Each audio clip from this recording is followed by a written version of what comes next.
أهلا بيكم. أنا هبة وده بودكاست هبة. معاكم هنا عشان نفهم نفسنا صح ونعيش حياتنا صح. هنا بنتكلم في اللي بجد، وبقول كلام كتير هيفيدك، وكمان هنتكلم في مواضيع من الواقع ومواقف بتحصل معانا كل يوم. بتفكري كتير ومش قادرة توقفي عقلك من كتر التفكير، فالحقيقة هي ان مش مشكلتك انك بتفكري كتير، لان عقلنا ربنا صممه كده، ربنا خلقه كده. هي دي شغلانته، ان هو بيفكر طول الوقت. المشكلة الحقيقية هي انك بتصدقي كل فكرة بتيجي في دماغك. احنا دايما كمان بنتعامل مع عقلنا على انه قاضي وبيحكم بالعدل، بس الحقيقة مش كده خالص. الحقيقة ان عقلنا اوقات كتير بيصور لنا وبيكون محامي، وبيكون كمان محامي شاطر جدا، دايما بيخوفنا وبيقلقنا.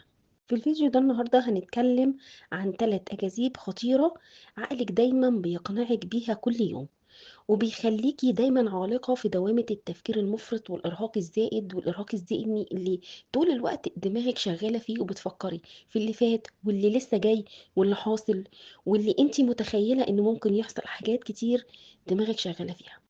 الكذبة الأولى معانا النهاردة هي فكرة بتبقى بتيجي في بالك انتي بتتعاملي معاها على انها حقيقة. أول كذبة مثلا زي هي انك بتغيري تفكيرك لحقائق، هو انتي اصلا هي فكرة وجت في دماغك فاعتمدتي على ان هي حقيقة. مثلا فكرة فلانة صاحبتي الفلانية زعلانة مني، او في موقف حصل ما بيني وما بينها، فهي بقالها يومين مش بتكلمني بسبب الموقف ده، فهي واخدة مني جنبي ومش بتكلمني. هي الفكرة جت في دماغي ان معتقدك ان هي فعلا دي الحقيقة. هو بيصور لك ان دي الحقيقة، لكن في الواقع مش حقيقة.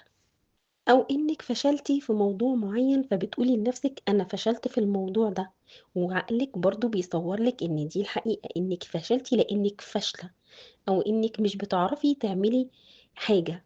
هو ده عقلك بيصور لك كده، فتعيشي معاها على ان دي الحقيقة. الحقيقة بقى علميا هي ان الفكرة مجرد نبضات كهربائية في دماغك، زي السحابة اللي بتعدي في السما كده. اصل مش كل سحابة هتعدي في السما وانت شايفاها معناها ان الدنيا هتمطر، ومش كل فكرة معناها ان ده اللي حصل فعلا. فخدي بالك من النقط الصغيرة دي، بتحصل معانا كلنا صدقوني، بس الواحد مش بيفكر فيها، مش بتخطر في باله. الكذبة التانية هي لو فكرتي اكتر هتلاقي حل. ده اللي عقلك بيصوره لك، ان كل ما تفكري التفكير الزائد انت عماله تفكري انا افكر كتير عشان الاقي حل للي انا عايزاه. عقلك بيضحك عليكي ويقول لك خليكي صاحيه طول الليل فكري في المشكله الفلانيه. اصل انا مش عارفه انام، عقلك بيقول لك كده، انا مش عارفه انام لاني بفكر في الحاجه الفلانيه، فدماغك خلاص ترجمت انك مش هتنامي. خلاص هو ادى اوامر انك مش هتنامي علشان بتفكري في الحاجه الفلانيه. دي الكذبه برضو اللي احنا عايشين عليها.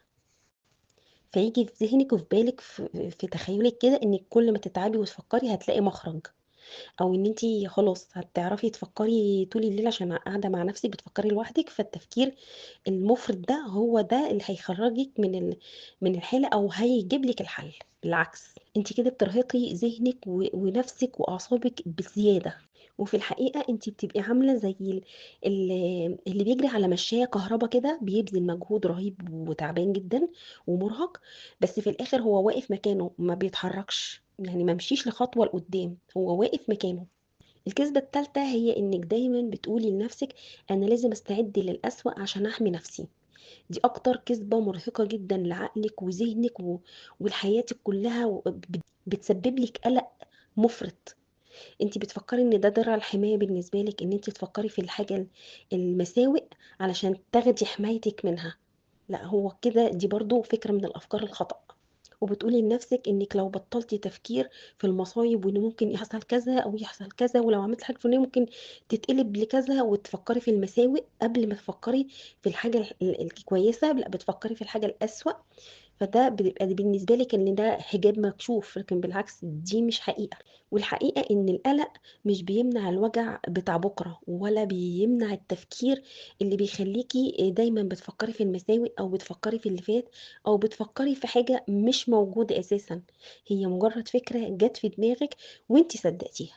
هو للأسف بس بيسرق منك سلامك النفسي، ودايما بيخليكي اليوم بتاعك ده انت عكننتي على نفسك، لانك انت فكرتي في فكرة وعشتيها. احنا قلنا كده التلات كذبات. هنيجي للحل، الحل إيه؟ إزاي نوقّف الدوامة اللي إحنا عايشين فيها دي لمدة 10 ثواني، وإيه الحل عشان أسترجع هدوئي وأبقى هادية وrelax كده وما أحسّش بإجهاد وما أحسّش بإن أنا بافكّر طول الوقت. أول حاجة هتعمليها هتمارسي حاجة اسمها المراقبة بمسافة أو المراقبة من على بُعد. أول ما تلاقي الفكرة خطرت في بالِك وبدأت تسحبِك، هتقولي لنفسِك الجملة دي: أنا دلوقتي عندي فكرة بتقول كذا. أنتِ قولي لنفسِك كده، أنا عندي فكرة دلوقتي بتقول كذا، بدل ما تقولي أنا فاشلة، لأ قولي أنا عندي فكرة دلوقتي بتقول إني أنا فاشلة. الفرق بينهم بسيط، بس بيخلّيكِ أنتِ اللي بتراقبي دماغِك، أنتِ اللي بتراقبي أفكارِك، مش بتكوني أنتِ الضحية بناءً على الأفكار اللي جات في دماغِك فأنتِ عِشتِ فيها، لإنِّك باختصار أنتِ مش أفكارِك، لأ أنتِ العقل اللي بيراقب الأفكار اللي بتيجي في دماغِك، فهو ده الفرق.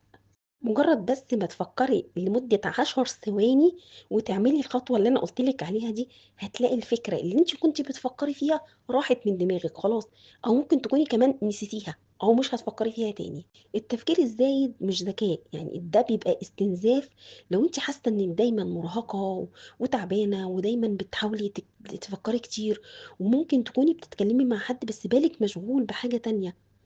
في حياتنا حاجات كتير بتتعبنا وبترهقنا ذهنيًا لمجرد إن أنتِ فكرة جات في بالِك هي مش موجودة من الأساس، هي جات في دماغِك فأرهقتِك ذهنيًا، خدت منِّك وقت ومجهود في التفكير وضيّعت عليكِ سلامِك اليوم ده، اليوم ده خلاص بقى متعكنن، أنا اتعكننت اليوم ده لمجرد إن في فكرة خطرت في بالي فضايقتني. فأنتِ حاولي من النهارده ابدئي شكّكي في أفكارِك، مش لازم تصدّقي كل حاجة عقلِك بيقولها لِك، حاولي على قد ما تقدري تلمسي الفكرة من على بُعد، وما تقوليش لنفسِك إن الفكرة دي حقيقة، لأ ما تصدّقيهاش، قولي أنا الفكرة جات في دماغي إني أنا كذا أو إن حصل كذا، دي مجرد فكرة، لكن دي مش الحقيقة.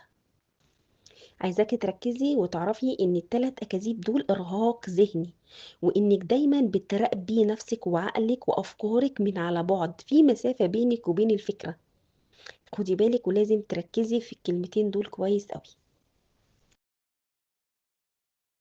ولو الفيديو بتاع النهارده لمس حاجة جواكِ شاركيني في التعليقات، وقولي لي إيه أكتر فكرة بتسهّرِك بالليل وعايزة تبطّلي إنِّك تصدّقيها أو إنِّك تفكّري فيها دايمًا. إحنا هنا عشان نفهم نفسنا صح ونعيش حياتنا أصح. كده وصلنا لنهاية الحلقة، يا رب الفيديو النهارده يكون عجبِك، ويا ريت لو عجبِك الفيديو تشاركيه مع صاحبتِك اللي محتاجة تسمع الكلام ده. وما تنسينيش بلايك وشير وسبسكرايب وتفعيل الجرس عشان يوصلك كل جديد من فيديوهاتي اللي بنزلها. ومتنسوش مواعيدي سبت وتلات وخميس الساعة 6، وبقيت أيام الأسبوع ممكن أنزل فيها شورتز الساعة 4:30.